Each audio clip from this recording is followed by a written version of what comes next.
오늘 함께 읽으실 하나님의 말씀은 사도행전 21장 27절에서 40절의 말씀입니다. 그 이래가 거의 참에 아시아로부터 온 유대인들이 성전에서 바울을 보고 모든 무리를 충동하여 그를 붙들고 외치되 이스라엘 사람들아 도우라. 이 사람은 각처에서 우리 백성과 율법과 이곳을 비방하여 모든 사람을 가르치는 그자인데 또 헬라인을 데리고 성전에 들어가서 이 거룩한 곳을 더럽혔다 하니 이는 그들이 전에 에베소 사람 드로비모가 바울과 함께 시내에 있음을 보고 바울이 그를 성전에 데리고 들어간 줄로 생각함이로라. 온 성이 소동하여 백성이 달려와 모여 바울을 잡아 성전 밖으로 끌고 나가니 문들이 곧 닫히더라. 그들이 그를 죽이려 할 때에 온 예루살렘이 요란하다는 소문이 군대의 천부장에게 들리매 그가 급히 군인들과 백부장들을 거느리고 달려 내려가니 그들이 천부장과 군인들을 보고 바울 치기를 그치는지라. 이에 천부장이 가까이 가서 바울을 잡아 두 쇠사슬로 결박하라 명하고 그가 누구이며 그가 무슨 일을 하였느냐 물으니 무리 가운데서 어떤 이는 이런 말로 어떤 이는 저런 말로 소리치거늘 천부장이 소동으로 말미암아 진상을 알 수 없어 그를 영내에 데려가라 명하니라.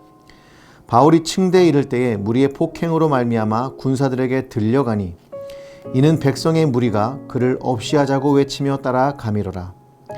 바울을 데리고 영내로 들어가려 할 그때에 바울이 천부장에게 이르되 내가 당신에게 말할 수 있느냐 이르되 내가 헬라 말을 아느냐 그러면 내가 이전에 소요를 일으켜 자객 4,000명을 거느리고 광야로 가던 애굽인이 아니냐. 바울이 이르되 나는 유대인이라 소읍이 아닌 길리기아 다소시의 시민이니 청컨대 백성에게 말하기를 허락하나니 천부장이 허락하거늘 바울이 층대 위에 서서 백성에게 손짓하여 매우 조용히 한 후에 히브리 말로 말하니라. 아멘. 우리는 하나님께서 피난처이시고 피할 길을 주시는 분임을 믿고 있을 겁니다. 만약 여러분이 A국의 선교사라고 가정해 봅시다. 잠깐 거기서 나왔다가 A국으로 가면 죽을 수도 있다는 하나님의 음성을 교회 공동체가 하였다고 한다면 여러분은 다시 A국으로 들어가시겠습니까? 안 가시겠습니까? 하나님의 뜻은 가는 걸까요? 안 가는 걸까요? 오늘 본문에서 사도 바울은 예루살렘에 방문했다가 붙잡힌 장면을 묘사하고 있습니다. 사실 아가보라는 예언자가 바울이 붙잡힐 것을 이미 예언했습니다. 사람들의 만류에도 불구하고 바울은 예루살렘으로 갔으며 결국 예언대로 붙잡혀 죽음의 위기에 처합니다.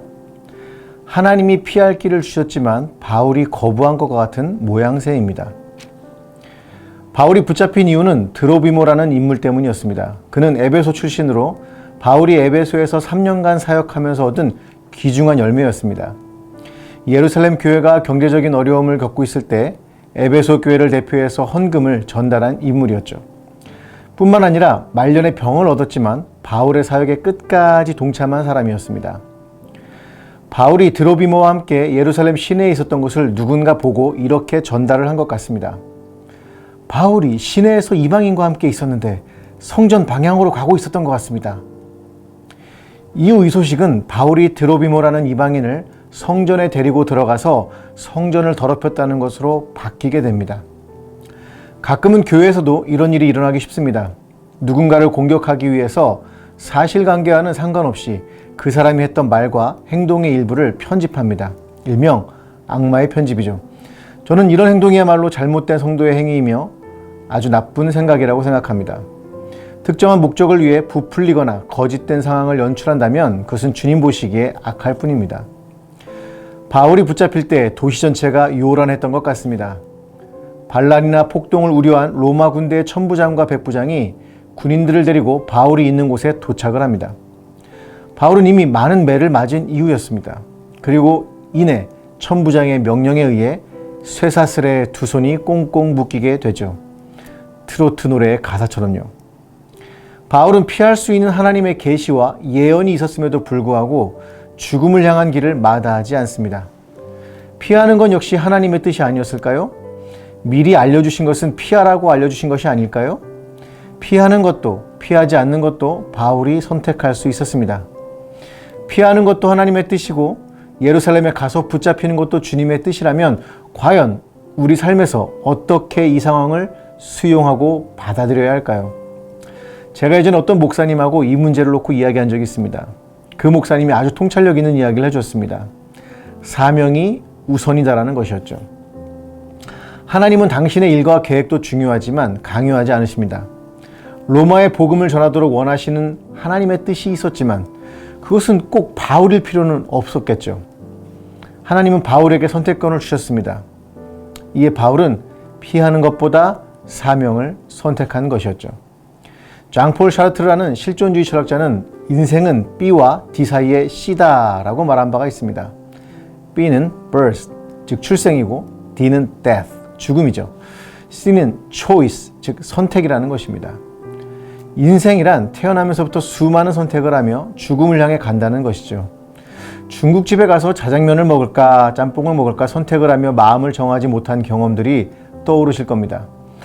그래서 저는 짬짜면을 찾곤 하죠. 하나님의 뜻에 있어서도 우리는 선택을 할 수 있습니다.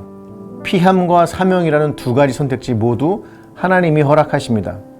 많은 사람들은 대부분 피함 혹은 회피라는 것을 선택하려고 합니다. 그러나 저는 우리 대학 청년부에게 한 가지 당부드리고 싶은 것이 있습니다.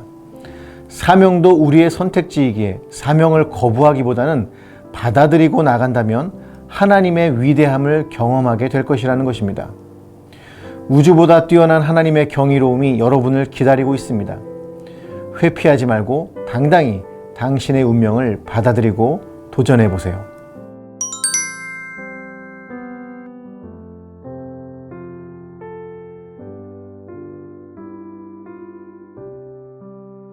기도하시겠습니다.